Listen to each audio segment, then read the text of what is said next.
Estudo Bíblico. Série Ouvindo a Voz de Deus. Apresenta estudo número 4.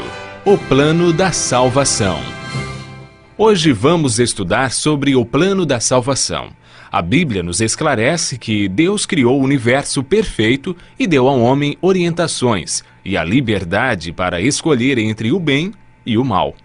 O plano para a salvação do homem não foi um plano tardio, elaborado posteriormente. Já antes da criação do mundo, Deus viu que os homens preferiam o erro. Ao pecarem, Adão e Eva perderam sua natureza perfeita.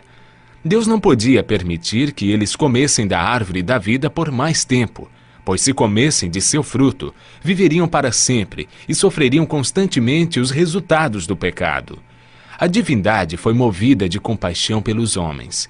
O Pai, o Filho e o Espírito Santo elaboraram um plano de redenção. Cristo se prontificou a deixar as cortes celestes, descer à terra como homem e pagar a pena do pecado e redimi-lo. A Bíblia afirma que por um homem entrou o pecado no mundo, e pelo pecado a morte. Assim também a morte passou a todos os homens, porque todos pecaram.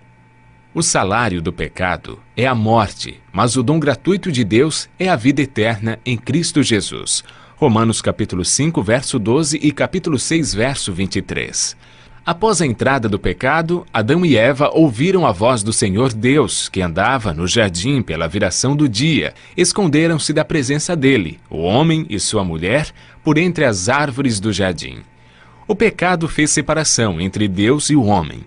Ainda que o homem tenha fugido do seu Criador, Deus lhe deu a certeza que o descendente da mulher deixaria o céu, nasceria de uma mulher, não faria uso da sua divindade e, através de sua morte na cruz, acabaria com o domínio de Satanás neste mundo.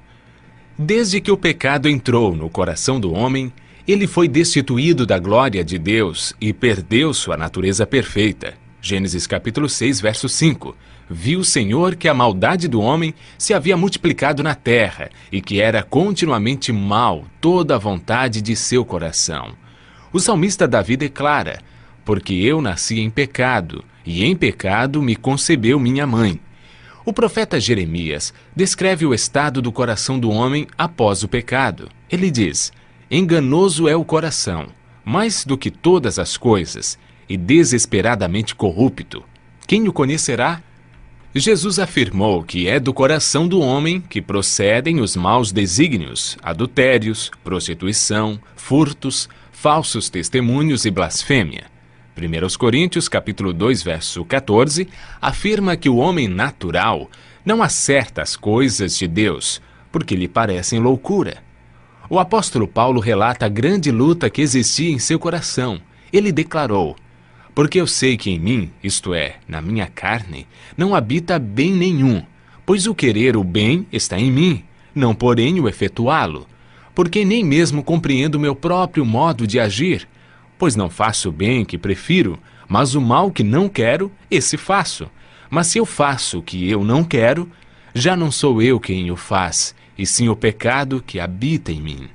Jesus é o Cordeiro de Deus que foi morto desde a fundação do mundo. O profeta Isaías declara: ele foi humilhado, mas não abriu a sua boca. Como cordeiro, foi levado ao matadouro, e como ovelha muda, perante os seus tosqueadores, ele não abriu a sua boca. Isaías capítulo 53, verso 7. A Bíblia afirma que o homem é escravo do pecado. É por meio do Espírito Santo que somos transformados em novas criaturas. 1 Samuel 10, verso 6 afirma: então descerá sobre ti o Espírito Santo, e serás mudado em um outro homem. Ele traz a verdade ao coração de cada um de nós, e a palavra de Deus afirma: conhecereis a verdade, e a verdade vos libertará. A salvação está hoje ao alcance de todos nós. Porque pela graça sois salvos, mediante a fé. E isso não vem de vós, é dom de Deus. Hebreus 5, verso 9 afirma: e tendo sido aperfeiçoado, tornou-se o autor da salvação eterna para todos os que lhe obedecem. Continue ouvindo a voz de Deus. e aceite a salvação através do grande sacrifício de Jesus Cristo realizado na cruz para ter a vida eterna.